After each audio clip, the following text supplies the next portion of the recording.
এদিকে চলমান বৈশ্বিক অর্থনৈতিক বাস্তবতার খরা কাটাতে প্রধানমন্ত্রীর এবারের চীন সফর বাংলাদেশের জন্য ইতিবাচক বলছেন কূটনৈতিক বিশ্লেষকরা। বলেন, সরকারের পূর্ব ঘোষিত উন্নয়ন এজেন্ডা নিয়ে চীনা প্রেসিডেন্ট এবং প্রধানমন্ত্রীর সঙ্গে শেখ হাসিনার বৈঠক সফল হয়েছে। অর্থনীতির বাইরে রোহিঙ্গা সহ অন্যান্য ইস্যু খানিকটা চাপা পড়লেও নতুন করে এসব বিষয়ে আলোচনা ভালো বার্তা দিচ্ছে। মারুফ রেজার রিপোর্ট। পদ্মা সেতুর অবকাঠামো কিংবা রেল সংযোগ নির্মাণ, কর্ণফুলী টানেল, র্যাপিড ট্রানজিট প্রকল্প সহ গেল ১.৫ দশকে বাংলাদেশের বেশ কিছু মেগা প্রকল্পে ঋণ প্রদানের পাশাপাশি বাস্তবায়নকারীর ভূমিকাতেও দেখা গেছে চীনকে। নগদের কাছে সব গ্রাহকই প্রিয়, তাই তো সারা দেশে ক্যাশ আউট চার্জ সবচেয়ে কম। সেই হিসেবে চীনের সঙ্গে বাংলাদেশের সম্পর্কের একটি বড় জায়গা নিয়ে আছে অর্থনৈতিক সহযোগিতা। আমদানি রপ্তানির প্রশ্নে অসামঞ্জস্য দেখা গেলেও চীনের অর্থনৈতিক সহযোগিতায় অর্থের খরা কাটিয়ে এগিয়ে চলছে বাংলাদেশ।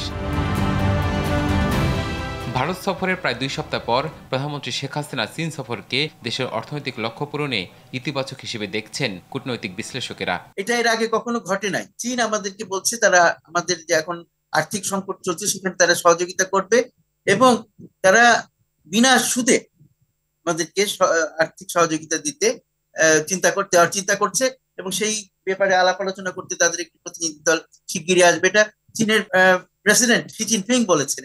নগদের কাছে সব গ্রাহকই প্রিয়, তাই তো সারা দেশে ক্যাশ আউট চার্জ সবচেয়ে কম।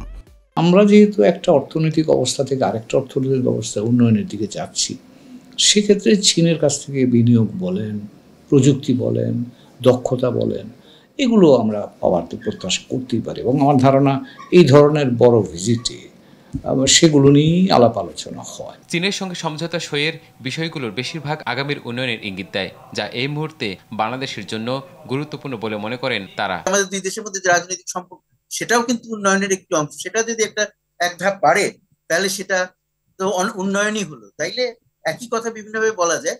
সুতরাং উন্নয়ন কিন্তু এই উন্নয়নের যে মাত্রা আমরা দেখছি সেটা সর্বব্যাপী। বাস্তব অর্থে কতটা পান বা পরিমাণ হিসাবের চাইতেও এই যে দুই সরকার প্রধানের মধ্যে আলাপ আলোচনা, বিশ্বাস, আস্থা, এটাও কিন্তু একটা উপাদান, এটাও কিন্তু একটা ভ্যালু আছে। বর্তমান বাস্তবতায় অর্থনীতির বাইরে রোহিঙ্গা সমস্যা সমাধানে চীনের ভূমিকা রাখাটা অনেকটা চ্যালেঞ্জিং, কারণ মিয়ানমারের চলমান অভ্যন্তরীণ দ্বন্দ্ব।